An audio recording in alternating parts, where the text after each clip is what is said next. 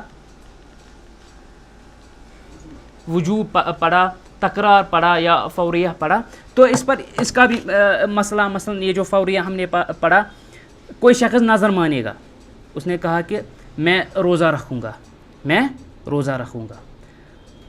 مطلق اس نے نظر مانی. اب اسے فوراً اس پر عمل کرنا ہے کہ نہیں؟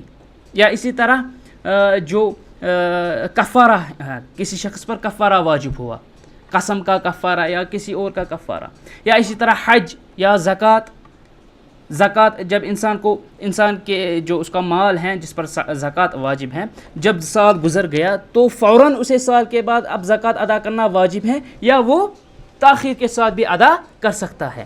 یا اسی طرح حج, انسان کے پاس استطاعت ہوئی, اس کے پاس استطاعت ہے کہ وہ حج کرے, لیکن اس نے تاخیر کی, کیا وہ اب تاخیر کر سکتا ہے کہ یا فوراً اسے اب حج کرنا لازم ہوگا؟ میرے پاس مثلا 3 لاکھ روپے آئے, اب میرے پاس استطاعت ہے کہ میں حج کروں, اب اسی وقت فوراً حج کرنا واجب ہے یا میں تاخیر سے بھی کر سکتا ہوں؟ اس مسئلے کی بنیاد کیا ہے؟ یہی کہ امر جو ہے وہ فوریہ پر دلالت کرتا ہے یا نہیں. اگر ہم کہیں کہ ہاں فوراً عمل کرنا ہے جب مطلق امر ہو, تو مجھ پر حج کرنا فرض اور لازم ہے جب بھی مجھے استطاعت حاصل ہو. اسی طرح زکوٰۃ, جب بھی 1 سال گزر گیا تو اب اس پر لازم ہے کہ یہ فوراً زکوٰۃ ادا کرے, یہ اب تاخیر نہیں کر سکتا. تو یہ ہیں اس کے اثرات بھی ہیں, مسائل پر اس کا اثر ہوتا ہے. یہ ایسے عبث, یہ جو علماء نے ڈسکشنز کیے ہیں یہ عبث نہیں ہے. تو وَيَدُلُّ عَلَيْهِ مَا جَاءَ فِي قِصَّةِ الْحُدَيْبِيَّةِ. اب اس کی ہم نے کہا کہ صحیح کیا ہے؟ صحیح یہی ہے کہ امر جو ہے وہ فوریہ پر دلالت کرتا ہے, مطلق امر. مصنف نے کہا کہ فوریہ پر دلالت نہیں کرتا, لیکن صحیح یہی ہے کہ یہ فوریہ پر فوراً اس پر عمل کرنے پر امر دلالت کرتا ہے, مطلق امر, سوا اگر کوئی قرینہ ہو. مثلا نماز کا ادا کرنا, ظہر کا وقت مثلا 1 بجے سے 4 بجے تک ہے, کیا اسے فوراً ادا کرنا واجب ہے کہ انسان تاخیر کے ساتھ بھی ادا کر سکتا ہے؟ معلوم ہے کہ تاخیر کے ساتھ بھی ادا کر سکتا ہے, اس پر گناہ نہیں ہے, اگرچہ بہتر ہے کہ اول وقت میں ادا کرے, لیکن فوراً اس کا ادا کرنا یہ واجب نہیں ہے بلکہ جائز ہے کہ اسے تاخیر کے ساتھ ادا کریں۔ مطلق امر، ہم مطلق امر کی بات کرتے ہیں۔ مطلق امر جو ہے مصنف کا کہنا ہے کہ یہ فوریہ پر دلالت نہیں کرتا، لیکن راجح یہ ہیں، صحیح یہ ہیں واللہ اعلم کہ یہ فوریہ پر دلالت کرتا ہے۔ جب کوئی حکم ہو، مطلق حکم ہو، وہ فوراً اس پر عمل کرنا ضروری ہے۔ جو ہم نے اس کی مثال اپنی لغت میں بھی دے سکتے ہیں، عربی لغت میں بھی۔ مثلا اگر میں آپ سے کہوں کہ میرے لیے پانی کا ایک گلاس لاؤ، آپ نے اب آدھے گھنٹے کے بعد پانی کا گلاس لایا، آپ کیا سمجھیں گے؟ ہم کیا سمجھیں گے؟ اس نے حکم کی تعمیل نہیں کی۔ جب میں نے کہا میرے لیے پانی کا گلاس لاؤ، اس سے کیا مراد ہے؟ میرا قصد کیا ہے؟ فوراً میرے لیے پانی کا گلاس لاؤ۔ تو معلوم ہوا لغت بھی اس پر دلالت کرتی ہیں کہ امر جو ہے وہ فوریہ پر دلالت کرتا ہے، سوائے اگر کوئی قرینہ ہو۔ اس کی ایک اور دلیل دی جاتی ہے، وہ ہے حدیبیہ کے موقع پر۔ آپ کو معلوم ہوگا حدیبیہ جو ہے، جو صلح حدیبیہ سے مشہور ہوا، وہ کب ہوا؟ کس سال میں ہوا؟ حدیبیہ 6 ہجری میں ہوا، جب رسول اللہ علیہ الصلوۃ والسلام اپنے اصحاب کے ساتھ نکلے مدینہ سے عمرہ کرنے کے لیے، عمرہ کرنے کے غرض سے وہ نکلے، لیکن حدیبیہ کے مقام پر وہ روکے گئے کیونکہ مکہ والوں نے اس کی اجازت نہیں دی۔ یہ 6 صدی ہجری کا واقعہ ہے۔ اب آپ کو معلوم ہوگا پھر صلح ہوئے، ٹریٹی ہوئی، وہ پوائنٹس وغیرہ، وہ شرائط طے ہوئے، تو اس اعتبار سے انہیں کہا گیا کہ اس سال آپ کو ہم اجازت نہیں دیں گے۔ اب انہیں واپس لوٹنا تھا، چونکہ اب قربانی وغیرہ کرنی ہے ان کے ساتھ، قربانی کے جانور وغیرہ تھے، بال کاٹنے ہوتے، عمرہ میں حلق یا قصر کرنا ہوتا ہے۔ تو رسول اللہ علیہ الصلوۃ والسلام نے حکم دیا حدیبیہ کے موقع پر کہ آپ اپنے جو جانور آپ کے ساتھ ہے وہ قربان کرو، وہ ذبح کرو اور حلق کرو۔ لیکن صحابہ نے اس پر فوراً عمل نہیں کیا، کیونکہ ان پر بہت ہی شوق گزرا کہ ہم عمرہ کرنے کے بغیر اب ہمیں واپس جانا پڑے گا۔ اب رسول اللہ علیہ الصلوۃ والسلام کو غصہ آیا، غصہ کی حالت میں وہ اپنے خیمے میں داخل ہوئے اور ام سلمہ سے فرمایا کہ دیکھیں لوگوں کا حال دیکھیں، میں نے انہیں حکم دیا کہ آپ جانور قربان کرو اور حلق کرو، تو انہوں نے نہیں مانا۔ ام سلمہ رضی اللہ عنہا، کیونکہ انہیں معلوم تھا کہ یہ جو صحابہ ہیں ان پر بہت ہی زیادہ شوق گزرا، وہ بہت ہی غمگین ہوئے ہیں، کیونکہ انہیں اب عمرہ کے بغیر، کعبہ کی زیارت کے بغیر اب انہیں واپس جانا پڑے گا۔ ام سلمہ نے کہا رضی اللہ عنہا نے کہ آپ جا کر اپنے خیمے سے خود آپ ذبح کریں اور حلق کریں، یہ خود بخود ایسا کریں گے۔ جب رسول اللہ علیہ الصلوۃ والسلام نے ایسا کیا تو صحابہ نے فوراً اس پر عمل کیا۔ اب رسول اللہ علیہ الصلوۃ والسلام کا غصہ کی حالت میں خیمے میں جانا، یہ کس بات پر دلالت کرتا ہے؟ کہ حکم فوریہ پر دلالت کرتا ہے، کیونکہ اگر اس میں تاخیر کی اجازت ہوتی تو رسول اللہ علیہ الصلوۃ والسلام وہ غصہ نہ کرتے۔ تو معلوم ہوا کہ امر جو ہے وہ کس پر دلالت کرتا ہے؟ کہ اس پر فوراً عمل کیا جائے، سوائے اگر کوئی قرینہ یا دلیل ہو جس سے ثابت ہو کہ اس میں تاخیر کرنا جائز ہے۔ تو معلوم ہوا مصنف کا یہ قول راجح نہیں ہے، بلکہ راجح یہ ہے کہ ولا تقتضی الفور، مصنف کا کہنا ہے کہ یہ فوریہ پر دلالت نہیں کرتا، صحیح ہے کہ یہ فوریہ پر دلالت کرتا ہے، سوائے اگر کوئی قرینہ ہو۔ تو یہ تھا دلالت الامر علی الفوریہ۔ اب اس کے بعد مصنف کہتے ہیں والامر بایجاد الفعل امر وغیرہ، وہ انشاءاللہ تعالی ہم اگلے لیکچر میں پڑھیں گے۔ واللہ تعالی اعلم وصلی اللہ علی نبینا محمد وعلی آلہ وصحبہ اجمعین۔ اللہ ربی واحد وانا بذلك اشهد لا مبدئي واصول بالرغم مما يجحد وشهادتي